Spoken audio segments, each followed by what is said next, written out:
Sistema de classificação de pacientes. O objetivo, como o próprio nome diz, é classificar os pacientes.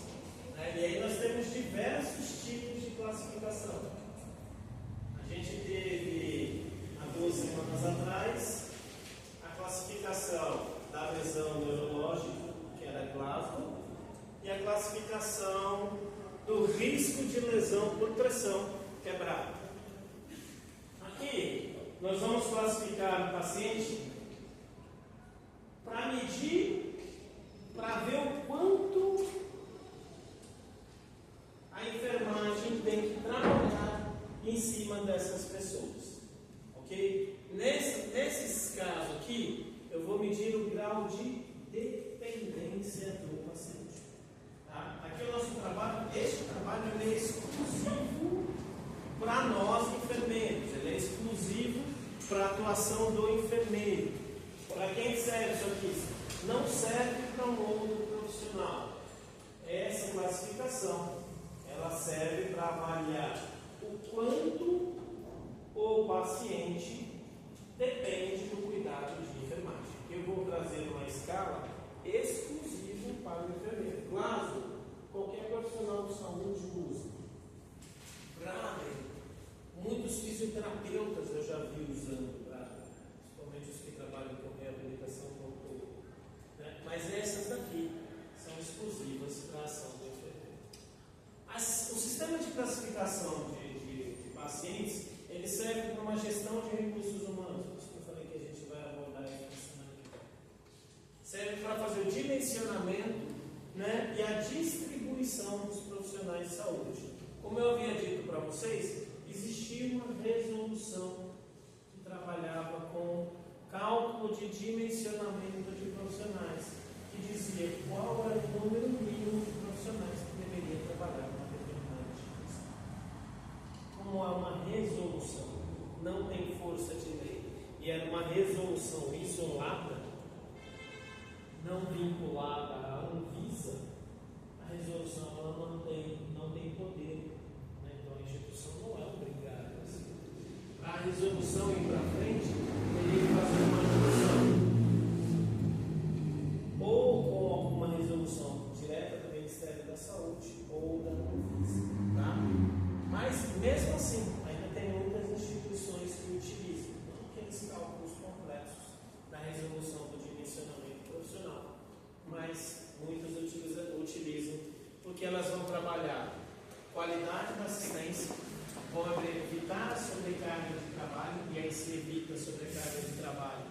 Você evita o afastamento do profissional de saúde por questões de doenças laborais, doenças de saúde, e aí nós temos diversos tipos na enfermagem, além das doenças físicas, nós também temos a incidência de doenças psicológicas.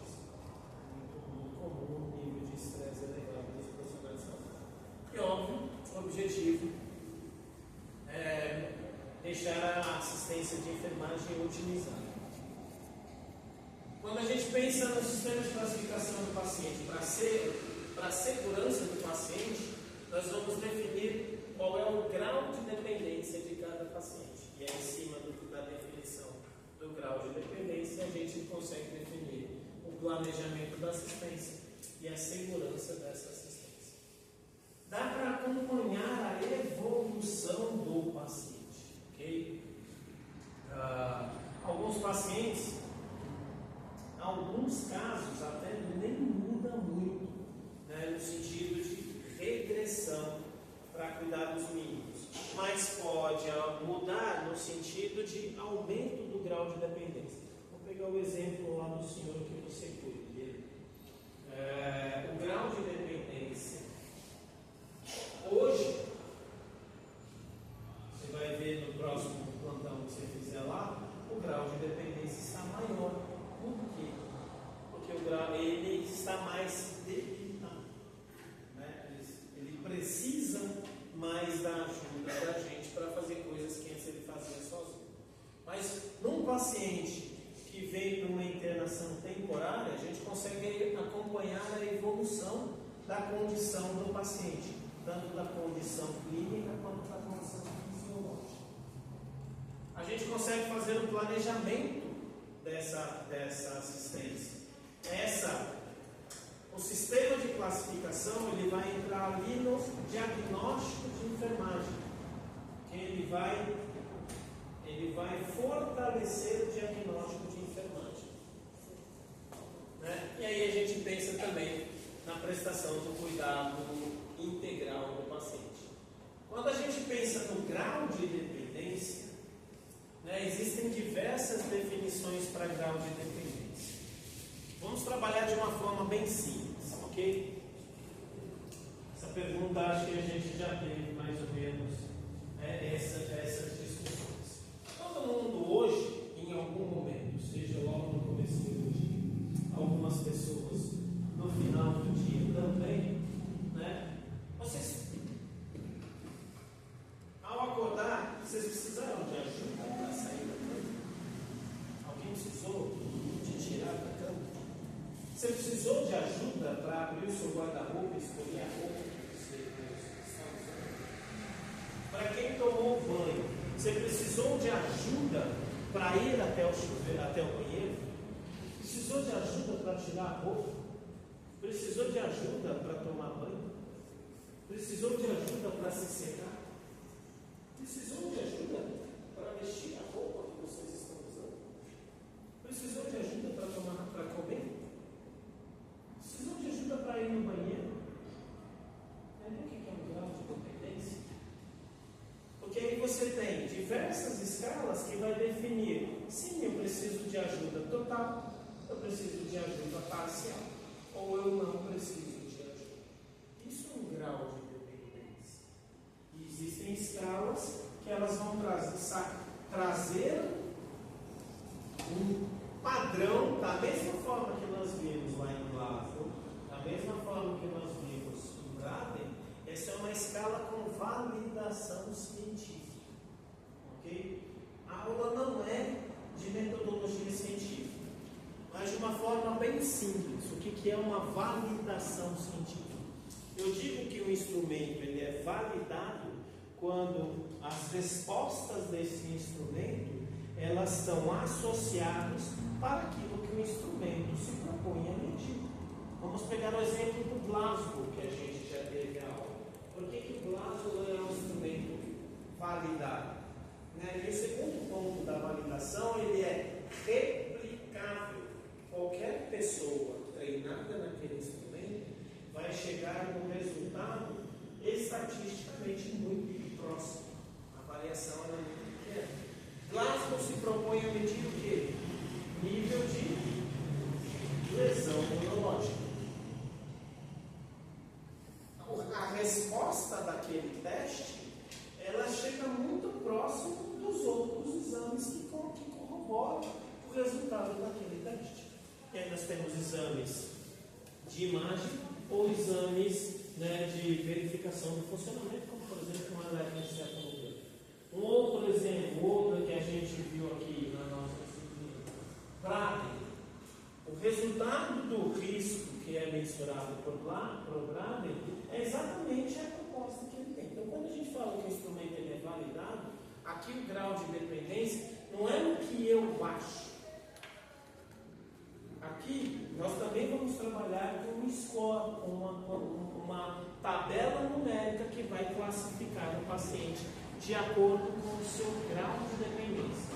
Já a gente vai ver aí daqui a alguns slides quais são os graus de dependência. Então, quando a gente pensa no grau de dependência, é exatamente isso, ó, em relação à necessidade de assistência. E aí, quando eu penso assistência, eu estou pensando em saúde. Por exemplo, o paciente precisa de um suporte de oxigênio, o paciente está com hipotermia, precisa de uma intervenção para elevar a temperatura corporal, o paciente está com hipertermia, precisa de uma intervenção para baixar a temperatura corporal, o paciente tem, sei lá, um pico hipertensivo, precisa de uma intervenção para essa hipertensão, o paciente está com hipotensão, precisa. Então, quando eu penso em assistência, eu estou pensando em questões relacionadas à saúde. Pô, o paciente está grave, eu preciso medir a temperatura, os sinais vitais desse paciente de 2 em 2 horas, de 4 em 4 horas, de 6 em 6 horas. Uma vez por dia é o suficiente. Então, quando eu penso em assistência, eu estou trabalhando com questões de saúde. E quando eu penso em questões de cuidados, são as questões relacionadas especificamente à atenção que a enfermagem dá ao paciente. E aí os exemplos foram aqueles que a gente citou, né? Existem outros, mas você consegue se vestir sozinho? Você consegue escolher a sua roupa sozinho? Você sai da cama sozinho? Você anda sozinho? Você toma banho sozinho? Você precisa de ajuda para comer? Você precisa de ajuda para ir no banheiro? Atividades simples, atividades vitais, atividades comuns a qualquer ser humano, seja você saudável ou não, você tem que todos os dias, minimamente, comer, usar o banheiro e dormir. Okay? O banho para o brasileiro é uma questão cultural, mas o banho não é uma necessidade básica de vida diária. Para nós brasileiros, soa estranho não tomar banho todo dia, porque nós somos brasileiros. Existem povos que tomam banho todo dia e ok, vida que segue. Mas mesmo não tomando banho todo dia, todos os dias você come, todos os dias você dorme, todos os dias você vai ao banho. Ok? Não tem como você não fazer essas funções. Então isso entra na necessidade de cuidar. Tá? Tudo bem? Então, ficou clara a diferença entre assistência e cuidado? E aí nós temos algumas escalas. Essas duas são usadas no hospital. A mais famosa é Fugolini. Eu nunca trabalhei em lugar nenhum que usou perroca. Perroca só usa em sala de aula e eu só sigo. Porque eu nunca trabalhei em um hospital nenhum que usou perroca. Okay? Não estou dizendo que não possa ter uma instituição que não use. Estou falando que eu nunca trabalhei em nenhum lugar que usou essa escala. E já usei bastante escala de CATS. Escala de CATS a gente avalia o grau de dependência em idosos. A escala de CATS, inclusive, ela é padronizada na Secretaria Municipal de Saúde aqui da cidade de São Paulo, como a escala que deve ser implementada nas instituições de longa permanência que são vinculadas à prefeitura. Se a sua instituição é particular, você não é obrigado a usar CATS. Mas, indiretamente sim, porque quando a Anvisa vai visitar a sua instituição, ela pergunta o grau de dependência e pergunta como é que você mede o grau de dependência dessas questões. Tá? Então, CATS, vocês vão ver bastante para quem for trabalhar com idosos. Okay? Aqui eu não vou abordar CATS. Por quê? Porque o CATS só mede o nível de dependência do idoso. Okay? Mas quando nós estamos falando do sistema de classificação de pacientes, se a aula fosse num outro contexto, eu abordaria. Como aqui o objetivo é a gente entender qual é o paciente que vai para a UTI, eu vou parar em Fugolini. Por que eu vou parar em Fugolini?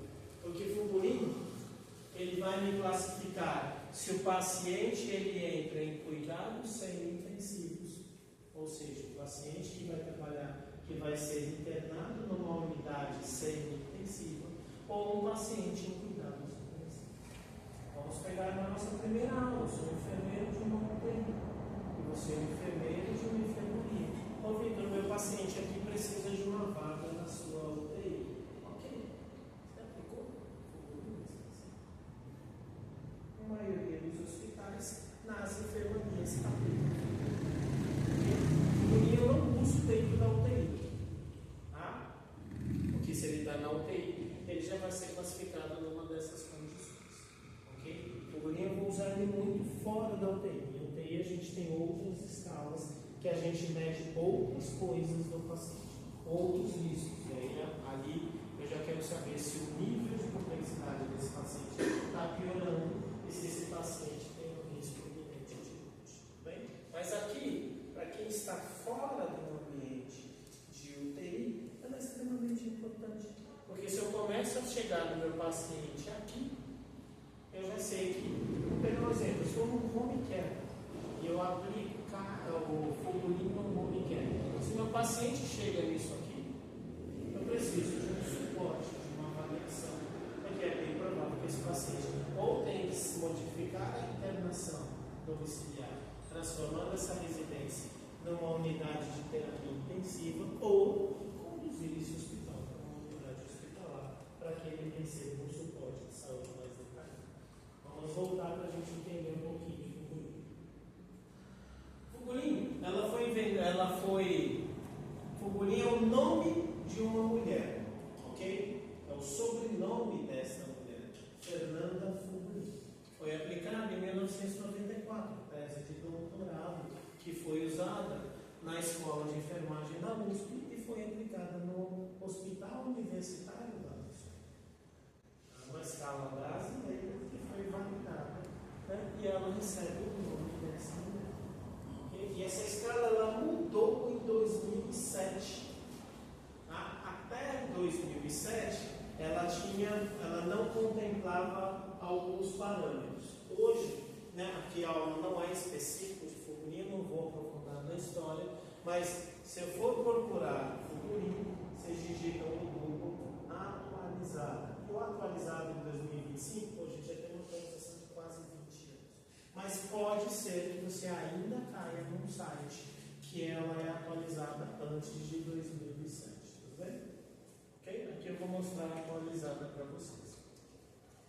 Aqui o objetivo é identificar a complexidade do cuidado do paciente. É o que a gente está falando. E por que eu quero saber isso? Eu não trabalho sozinho. Eu sou um gestor. Eu gerencio recursos.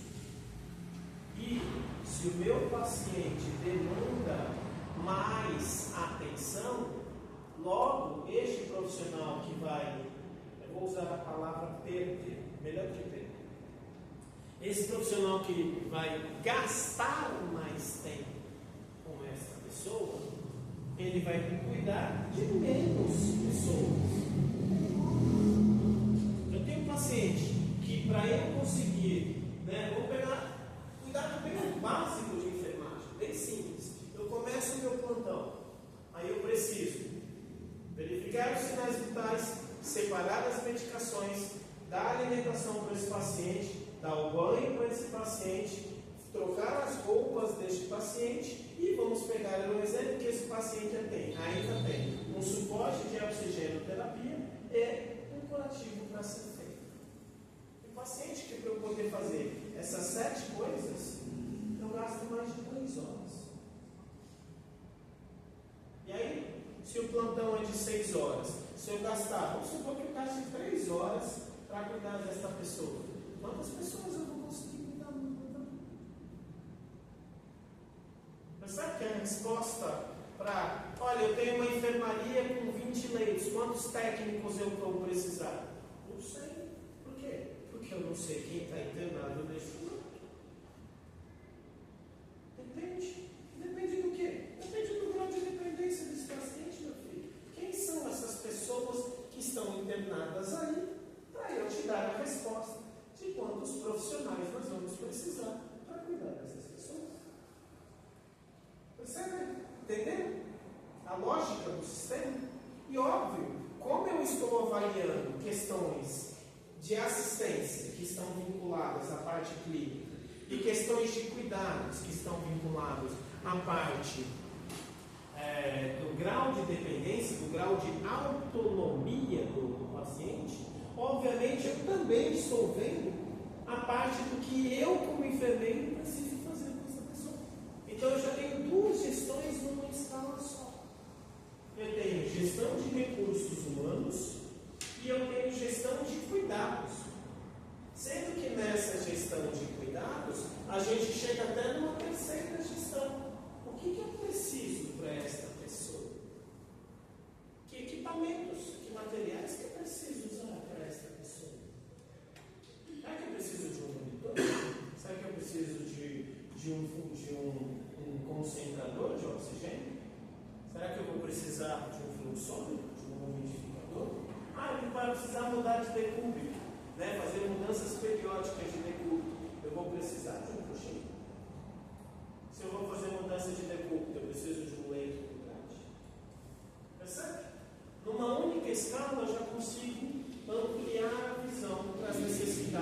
cuidados. Por isso que está aqui, ó, alocação de recursos, que não é só recursos humanos, tem até que melhorar o slide, recursos humanos, materiais, físicos, ok?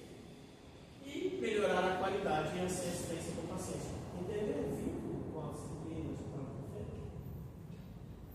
A mesma escala, ok? E aí essa escala de Fugulin, ela vai me dar estes 5 parâmetros. Quanto menor o ponto, menor a necessidade de cuidado. Okay? Ela é inversa lá, né, de Glasgow, né? Que Glasgow diz: quanto menor o ponto, pior está o paciente. Ok? Praga também segue a mesma linha. Aqui não. Aqui, quanto menor o ponto, menor a necessidade de cuidados. E não tem o que fazer. Professor, como é que eu decoro o Fugulin? Existem 2 possibilidades. Você já está trabalhando? Ah, já. Então aplica nos seus pacientes. Ah, mas a instituição que eu trabalho não aplica Fugulin. Ok. Você já trabalhou em instituições que não aplicavam Fugulin? Sim. Você aplicava Fugulin nos seus pacientes? Sim. Mas a instituição não pedia, né? Eu sei. Mas mesmo assim não aplicava. Por quê? Porque melhora a minha assistência. Não é só porque eles não fazem, eu também não vou fazer. Eu vou fazer independente se vocês estão fazendo. Ok? Dependendo do paciente que eu tenho no home care, eu escolho qual escala que eu vou usar. Ou eu aplico CATS, ou eu aplico Fugulin, ou dependendo do paciente, eu aplico as 2. Eu sempre chego, eu olho o paciente e eu vou ver o que eu vou fazer. Ok?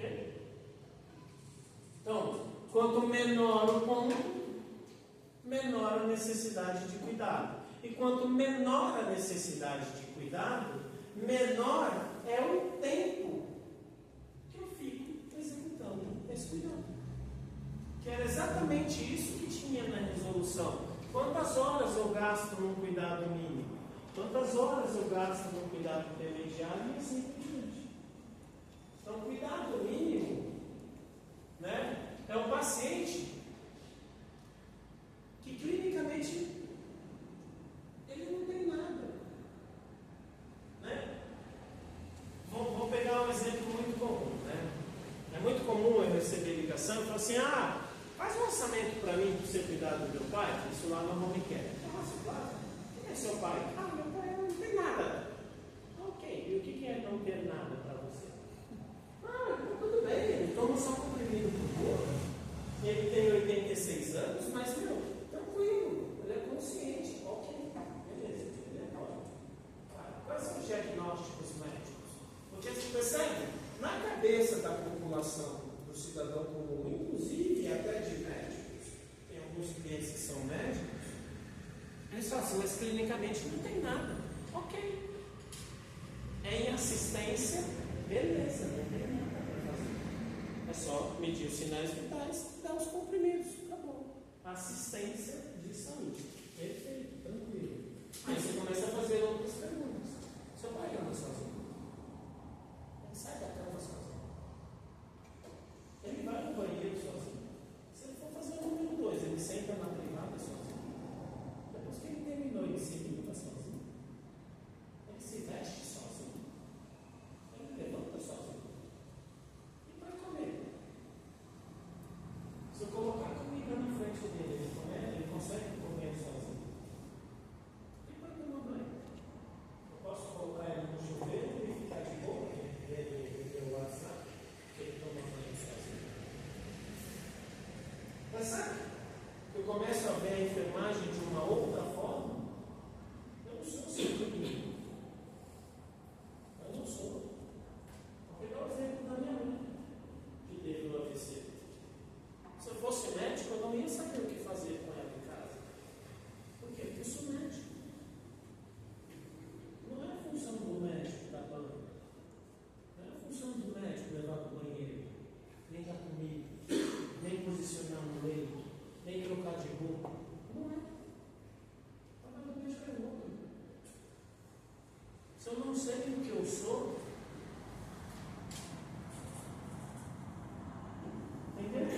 cuidado mínimo. Então, às vezes, você pega um paciente, né? Ok, não tem nada para fazer, beleza, não tem risco nenhum de morte. Ok, você vai dar um desconto? Não. E se ele estivesse com alguma complicação clínica, eu nem pegaria o seu caso. Não me dou essa dor de cabeça. Acontece. Vou te indicar uma empresa que tem sistema de monta uma UTI na sua casa. Mas, nossa, ele não tem nada, ele só queria usar.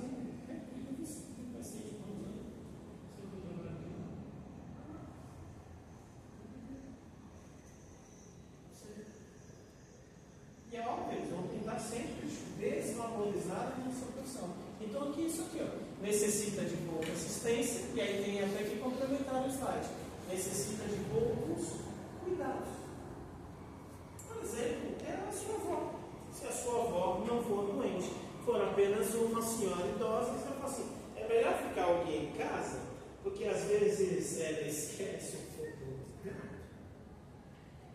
Ela já não tem mais condições de ficar sozinha, porque pode ser que, sei lá, aí entraria o cuidador de idoso que está arrumando a área da saúde, a área da assistência da enfermagem. O que era o cuidador de idoso? Era o filho dessa senhora, que o enfermeiro lá da saúde da família ia capacitar essa pessoa para cuidar da própria mãe. Porque não tem muita coisa mesmo de fazer. Mas não consegue mais ficar sozinho o tempo todo. Demanda de uma certa, mas a assistência lá é mínima. Cuidados intermediários. Então, você sempre vai aumentando o grau ou de complexidade clínica ou de dependência desta pessoa. Continuando o exemplo lá da minha mãe que teve um AVC. Até o mês passado ela era uma pessoa, hoje ela é outra pessoa. Por quê? Porque ela caiu no mês passado. Então já mudou tudo. Mas até o mês passado, o cuidado dela já estava. Ela tinha baixado para intermediário. Ela conseguia trocar a roupa sozinha? Não. Conseguia tomar banho sozinha? Precisava de ajuda. Qualquer ajuda. Você leva ela no banho, tira a roupa, senta lá na cadeira. Ela toma banho sozinha. Né? Segura na barra, se lava sozinha. E aí quando terminava, assim, terminei. Estava lá na campainha, a gente ia lá e trocava ela. Ok? Precisava medir sinais vitais todos os dias? Não, eu nem media sinais vitais dela, porque não havia necessidade de medir sinais vitais. Se fosse uma empresa, obviamente, eu ia medir para deixar registrado. Mas eu já fazia uma campanha, não preciso. Media todos os dias? Não. Medicação? 2 vezes por dia, uma vez de manhã e uma vez na noite. Mas percebe que tem um grau de dependência? Hoje ela caiu. Antes ela estava, no último vídeo que eu postei, ela já estava andando sozinha. A minha filha de 8 anos já andava também. Estava sempre com a mão do lado. Mas pegava na mãozinha dela, e aí a minha filha levava ela da poltrona até a mesa e levava na mesa de volta até a poltrona. Hoje nem a minha esposa mais consegue. E ela está proibida, porque ninguém encosta no corpo.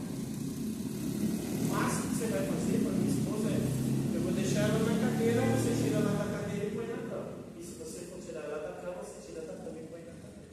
Eu não quero que ninguém ande com ela. Por quê? Porque o grau de dependência dela agora já é alto. O grau de dependência hoje já é alto, mudou. Antes ele andava sozinho, fazia exercício. Pegou uma infecção em idoso, a força vai lá no chão. Quanto tempo ele vai demorar para recuperar? 40 dias. No estado que você conhece lá, 60 dias se recuperar. Por causa, você sabe de quê? Porque essas coisas são dinâmicas. Piorou. Antes ele conseguia tomar banho sozinho. E agora? Agora não consegue mais. Por quê? Porque pegou uma infecção e está fraco. Muda. A vida é dinâmica. O que não muda é o quadro na parede. E se você não fizer nada, o quadro na parede pega a porta. Até ele. Mas a pessoa que está lá é a única que não vai mudar. Na vida as coisas mudam. Então aqui, eu aumentei o paciente totalmente dependente, mas não tem nenhuma instabilidade clínica. Não tem. Por isso que quando vocês forem se meter, vamos pegar um exemplo. Tem a colega de vocês, essa semana eu falei com ela que ela cuida de um paciente. Né? Falou, olha, estão te pagando mal. Por quê? Mas estão te pagando mal. Está ganhando pouco. Mas não tem nada para fazer. Ok, ele não tem estabilidade clínica. Mas e por onde depende disso? Tem que fazer tudo. Coração livre. Dependência vai dar um X. Lá é verdade, eu não paro um minuto, porque o grau de dependência é alto. Se você não sabe usar uma escala para definir o seu trabalho, vão te pagar o que acham que você. Se você não sabe o seu valor, eu pago para você qualquer coisa. É você que vai definir isso. Quanto você vale? A minha hora é mais do que eu cobro o dia inteiro lá naquela casa. Uma hora minha vale muito mais do que eu cobro o dia inteiro para colocar um auxiliar de técnico. Eu vi que quanto é só hora X? Quanto é 12 horas no técnico? Nossa, é muito menos. O que isso significa?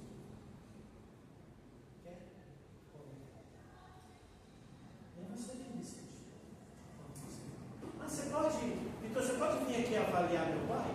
Posso, claro, custa X. Se eu vou abrir mão da cobrança ou não, aí isso é um problema meu.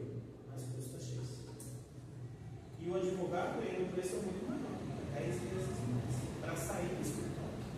Porque o valor deles ele já sabe, e é tabelado. E é exatamente isso que o enfermagem vai fazer.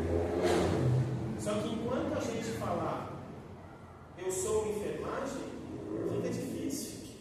Porque todo mundo é enfermeiro, até o primeiro. Eu sou enfermeiro.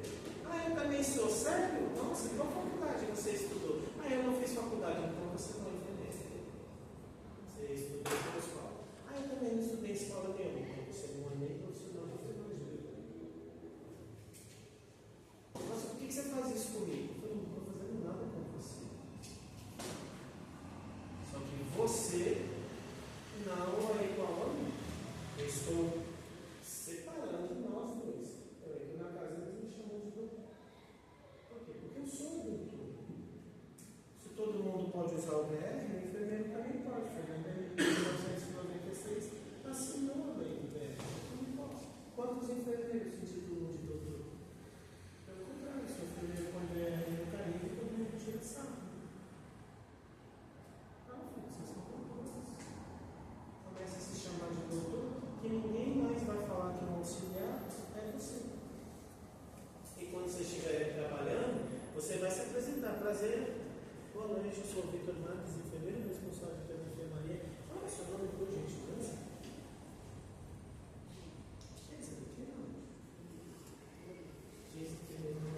Você lembra a data de nascimento? Como é a sua nome, por gentileza? Ótimo, você já confere na procedência. O que eu estou avaliando lá, não é isso? Eu sou enfermeiro responsável pelo setor. Eu vou estar na enfermaria. Essa daqui é a técnica de enfermagem de manhã, ela vai acompanhar você nos seus cuidados. Qualquer coisa que você precisar, você me chama. Deixa muito claro que é. E óbvio, ela vai ficar pé da vida. Poxa, por que você me chamou de técnico? Você é aqui. Isso eu estou trabalhando, os técnicos me chamam de enfermeiro de oi, enfermeiro! Não é assim que eles se chamam? Como é que eu respondo quando eles me chamam assim? Fala técnico. Por que você está me chamando de técnico? Você está me chamando de enfermeiro, eu te chamo de técnico. Se você me chamar de Vitor, eu te chamo de Gil. Você escolhe. Mas para a gente é muito mais difícil. Não, é o contrário. Vocês são 6, eu sou um só. Eu tenho que decorar 6, não. As pessoas têm que decorar.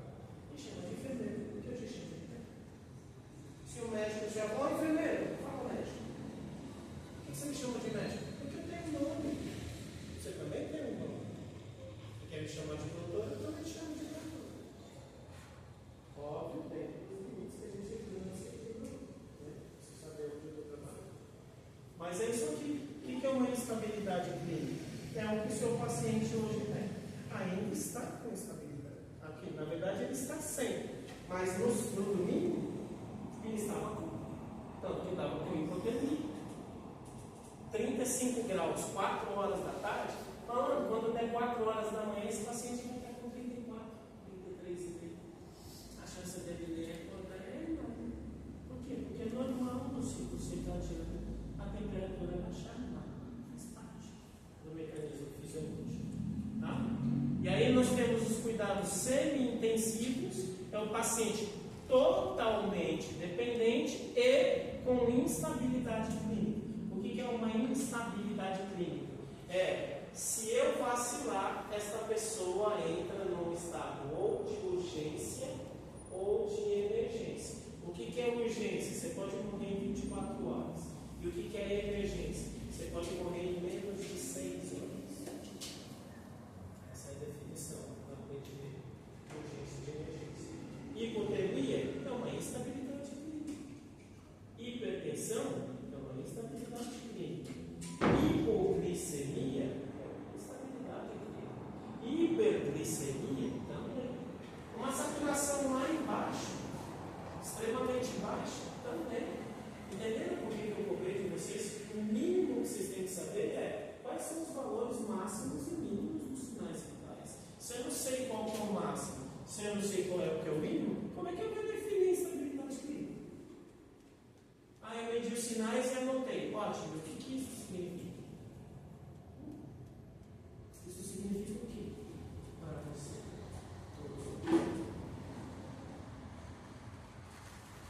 E aí esse paciente aqui, ele já não fica mais numa enfermaria.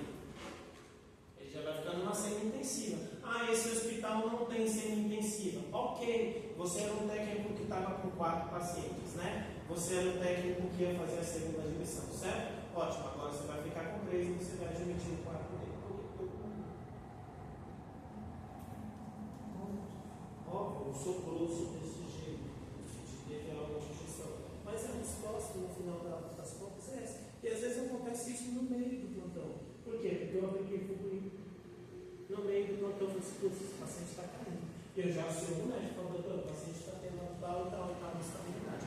E aí eu já deixo o técnico para avisar, só você vai ficar muito mais em cima com essa pessoa. Que a chance de dar ele é enorme. Ok? E olhar uma númerozinho. Veja a questão. A maioria dos hospitais hoje adotam o figurinho. Então você colocar lá no seu hospital. Você vai começar o seu plantão, você vai colocar o olhinho bravo. Eles não vão te dizer semi alta, não, ele vai pôr um número. Aí o que significa esse número? Provavelmente então. Não gosta de estudar? Chat GPT para você. Ok? Bem também. E cuidados intensivos. Olha, a partir daqui, aqui já entra, né, a nossa disciplina. Tanto aqui quanto aqui, já vem entregue para a gente. Então, paciente com elevada instabilidade clínica e precisa de cuidados individualizados. Numa UTI, quantos técnicos? Quantos pacientes para cada técnico? 2 para um técnico. E aí, dependendo da instabilidade clínica, eu até posso colocar 3. Mas na prática, raramente, numa UTI, um técnico fica com 3. 3, você vai pegar aqui, se o paciente for de semi-intensivo. Aí você tem outros parâmetros lá dentro da UTI que você vai classificar se esse paciente ele tem alta ou baixa estabilidade clínica. Eu só ver se eu vou deixar 3 pacientes com técnico ou 2 pacientes com técnico. Entendeu? Porque dessa escala eu avalio, agora nós vamos ver o que a escala avalia. Como é que eu direciono o meu cuidado? Vou pegar um exemplo lá, final de semana. Daqui 2 horas, mede de novo a temperatura e e não foi só ele, final de semana foi meu. Todos os idosos foram 4. Os 4, foi meu. Hoje é dia, é isso. 4 idosos todos com 37 a 35, no máximo 35,1. Meu, 4 horas da tarde, a temperatura assim. E dos 4, só um tinha plantão 24 horas. Essa chance de dar M na madrugada é não. Você já tem que intervir, porque você já vê lá na frente. Ciclo circadiano, vocês já ouviram falar? Não?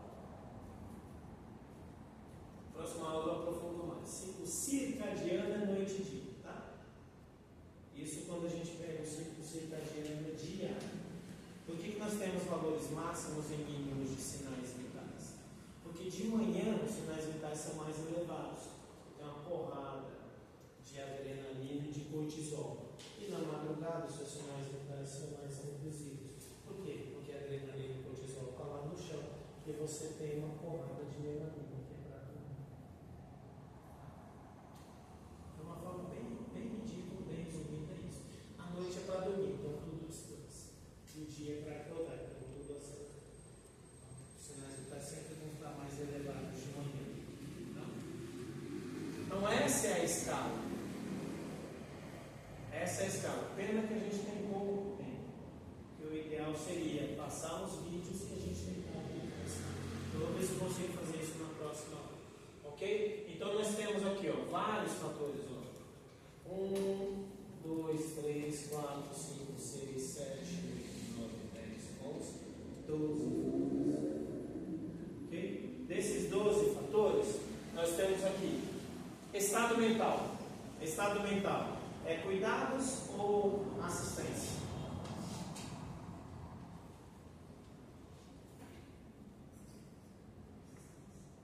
Assistência.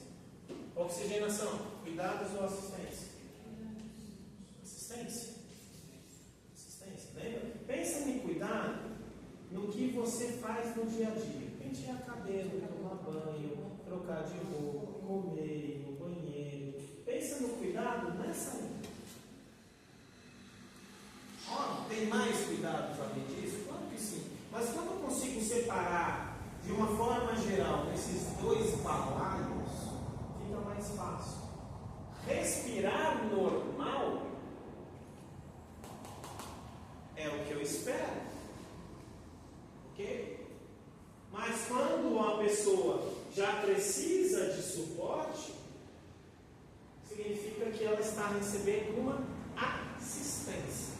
Tá? Pensa no cuidado nessa linha.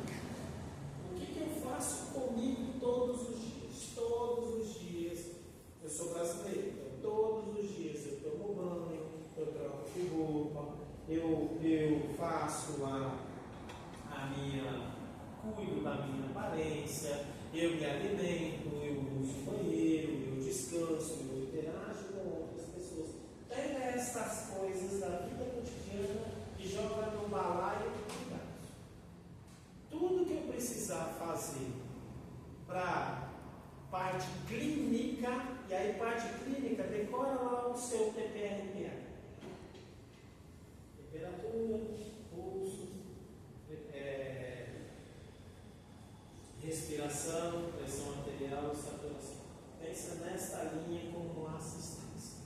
Ok? E aí, tudo que vai mexer também com medicações, com ostomias, curativos, aí você joga isso na parte de assistência. Fica fácil para eu separar e saber o valor do meu trabalho.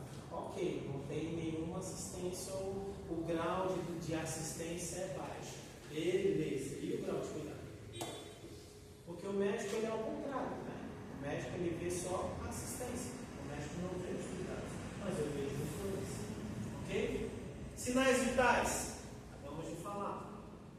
Eu já vou ter uma parte que vai estar mais aberta. Sinais vitais ele entraria na assistência. Eu não pedi para medir, mede mais 2 vezes. No plantão você só mede uma vez só. Vai medir 3 vezes no mesmo dia? Uma coisa mais preocupante aqui. Motilidade, ou seja, a pessoa se movimentar.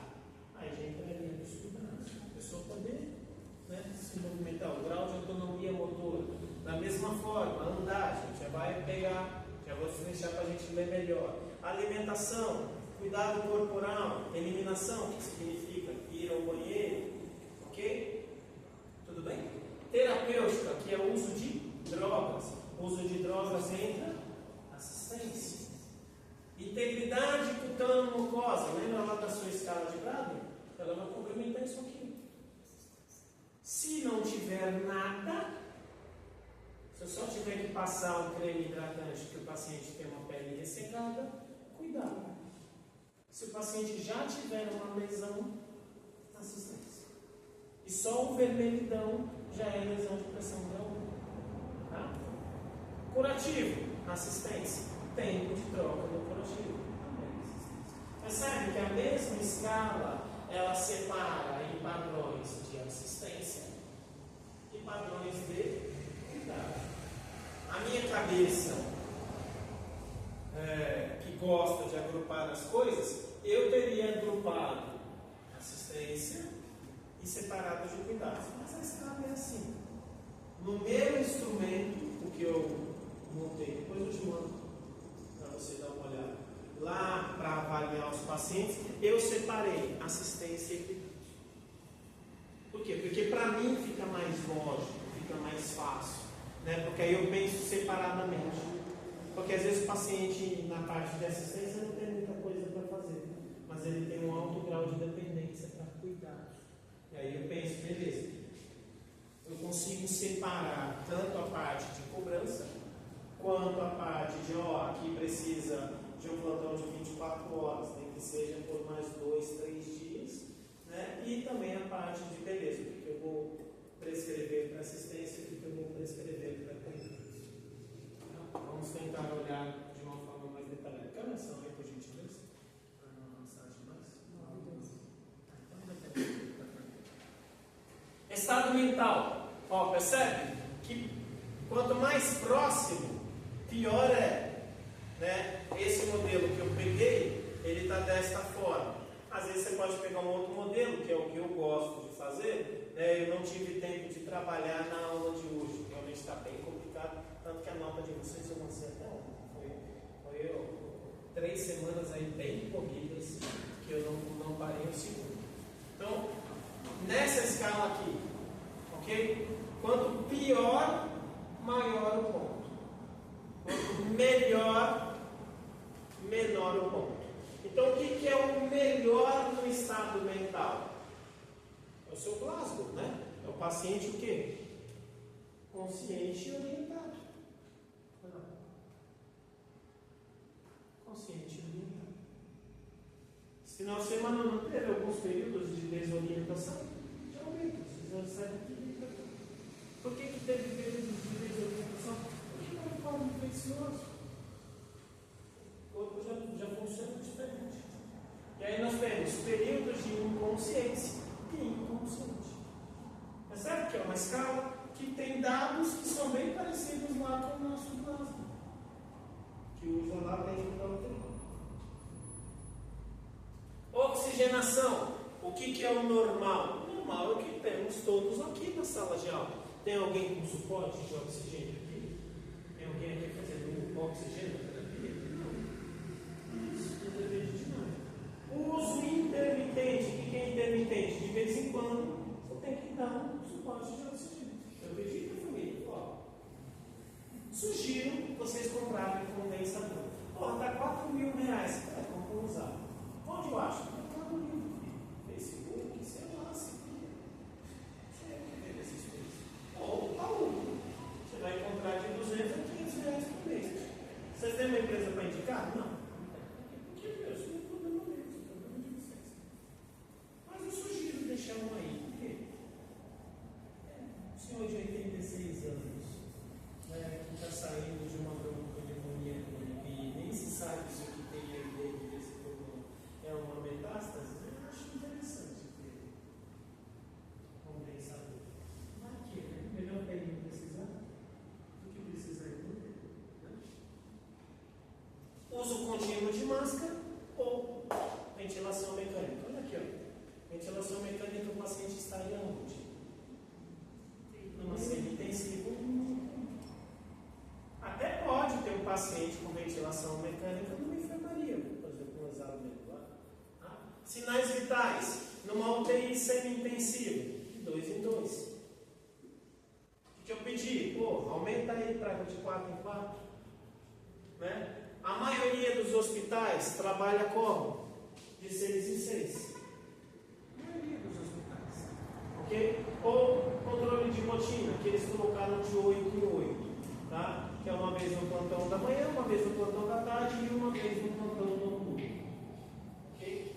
Durante o dia das 6 em 6, mas o noturno se mede uma vez só. É o que acontece na maioria das enfermarias.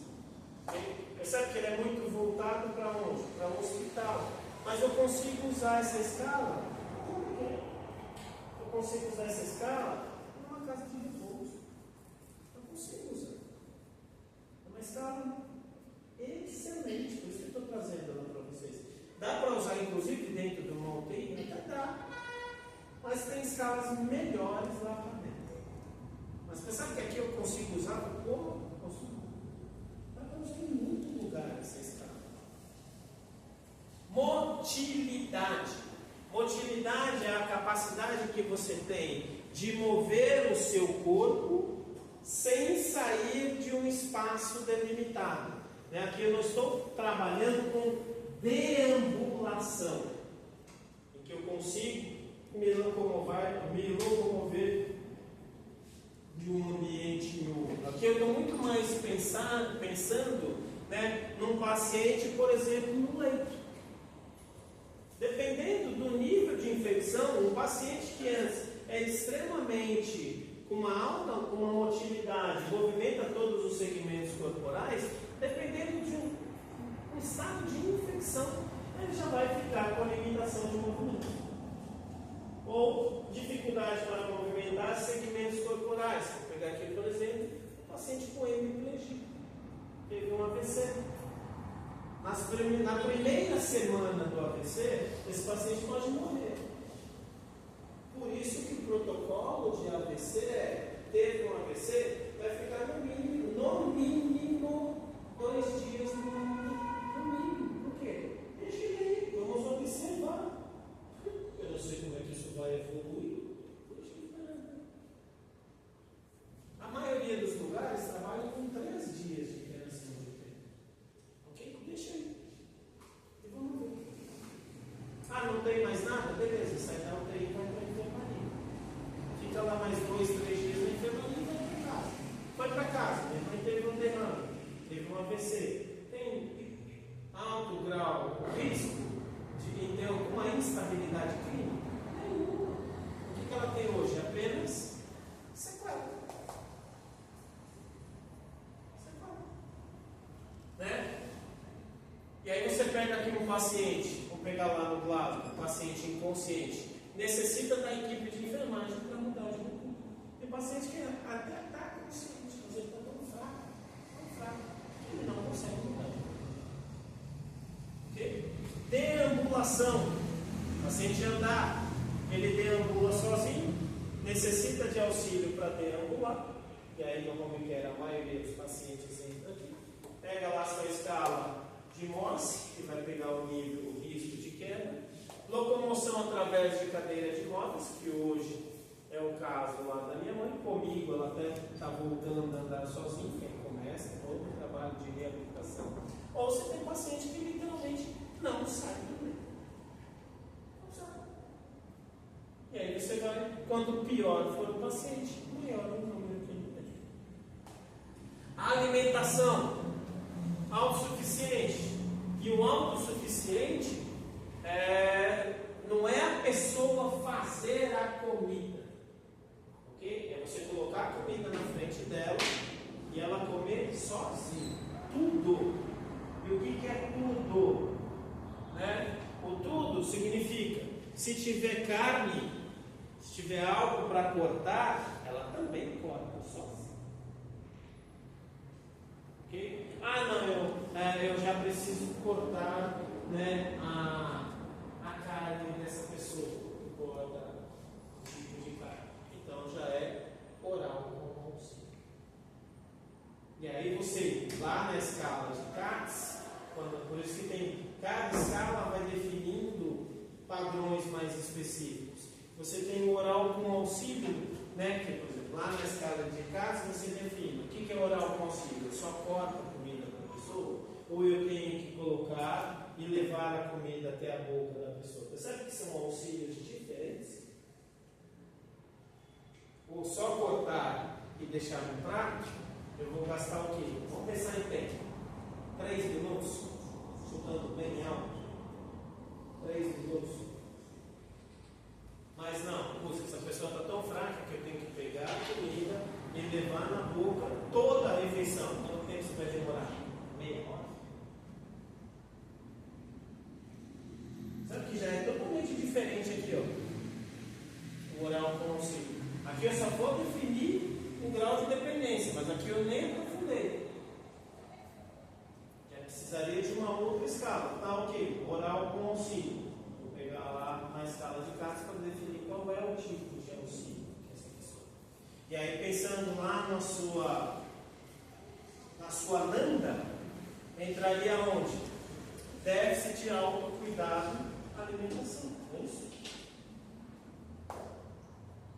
Cateter interal, e eu vou te dizer, o cateter interal dá muito menos trabalho do que o da comida na boca do paciente.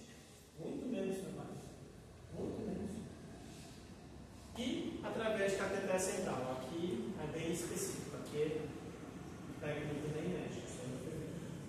Aqui é o UTI já direto. Se eu estou numa casa de repouso, ou se eu estou numa enfermaria, ou se eu estou numa UTI, e eu começo a perder muito tempo, gastar muito tempo dando comida na boca, filho, eu vou direto assim.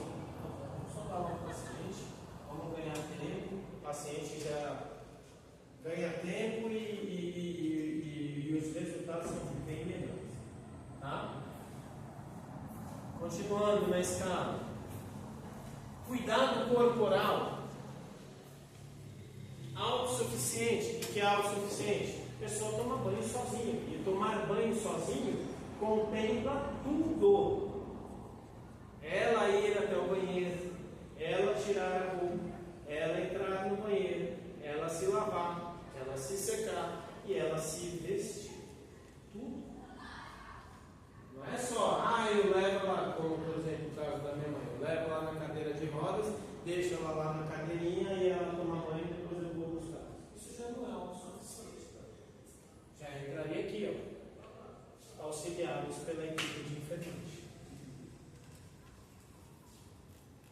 Ok? Hoje, né? Aí você tem até pacientes que estão aqui, ó, realizados pela equipe de enfermagem. Banho no chuveiro. E você tem pacientes que é banho no leito. Nem sai do leito. Aqui muitos idosos entram aqui, em casas de repouso. E também em home care. Tá? Eliminação. O que significa eliminação? Nós temos eliminações vesicais e eliminações intestinais. Ok? Quer escrever bonito nos seus relatórios? Não escreve diurese, pelo amor de Deus. Escreve eliminações fisiológicas quando você falar das duas. Eu quero falar separadamente. Ok. Eliminação vesical. O que é vesical? Vésico é o tecido da bexiga. Eu estou falando de urina. E eliminação intestinal. Estamos falando de fezes. Ok? Então, quando aqui é eliminação, estamos falando de eliminações fisiológicas. Vai no banheiro sozinho. E ir no banheiro sozinho é exatamente isso. Você vai sozinho. Eu estou lá vendo TV e deu vontade de ir no banheiro. Eu levanto, vou até o banheiro, abro a porta, fecho a porta. Se eu vou fazer o número 2, eu abaixo as calças, eu sento no vaso sanitário, eu faço o que eu tenho que fazer, eu mesmo me limpo.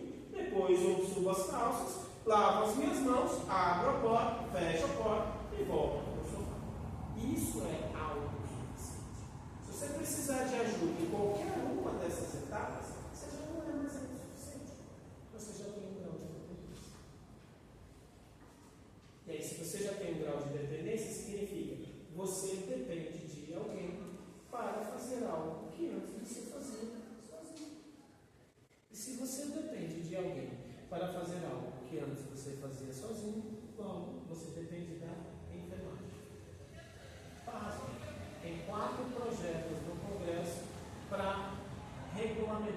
formação cuidador de luz.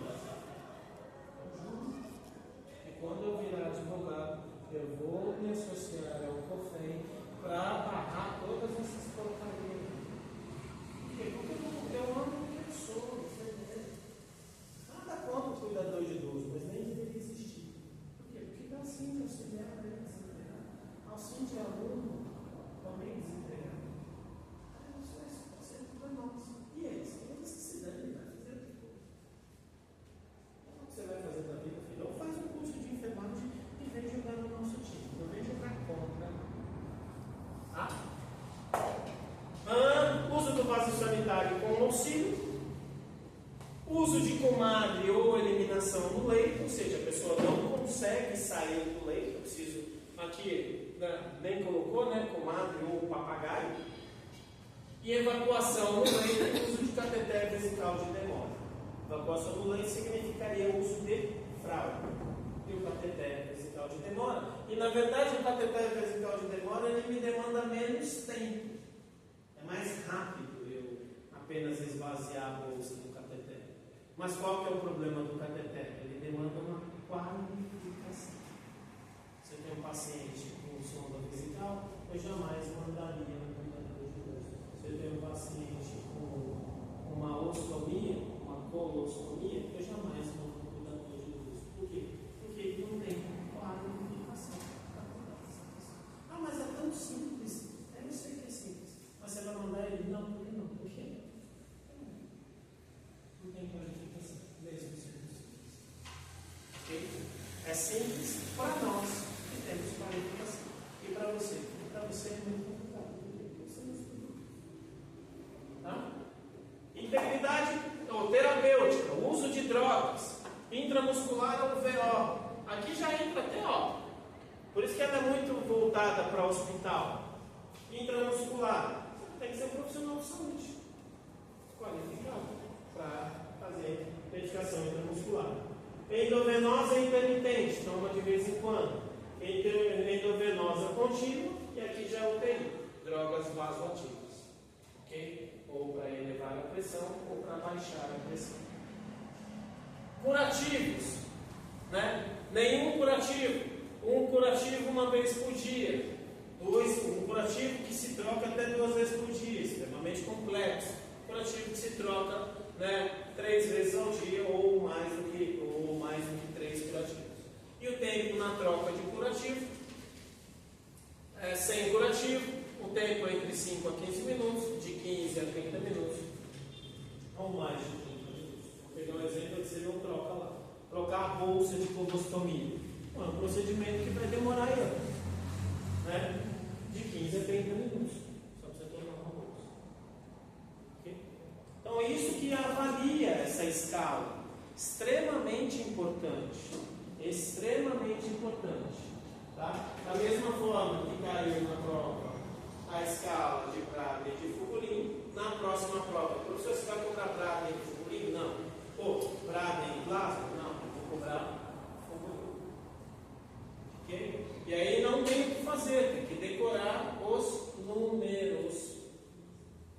Não tem o que fazer. Ok? E tem que decorar o que significa cada número. Não tem o que fazer. Não tem o que fazer. Tem que ficar lendo e relendo, lendo. Na prática, né, como é que vai funcionar na prática de vocês? Né? Se hoje quando eu vou, como eu não pratico mais todos os dias, eu fico mais na sala de aula do que no corredor de enfermaria, não tem jeito, você abre a escala e avalia o paciente olhando para a escala. Então isso não tem problema. O importante é você saber, olha, eu já sei que existe essa escala. E essa escala é aplicável nesta situação. Com relação às classificações, grau de dependência, tanto de cuidados quanto de assistência, e a escala de Fugolin. Dúvidas, angústias, frustrações. Buenas noites, pessoal.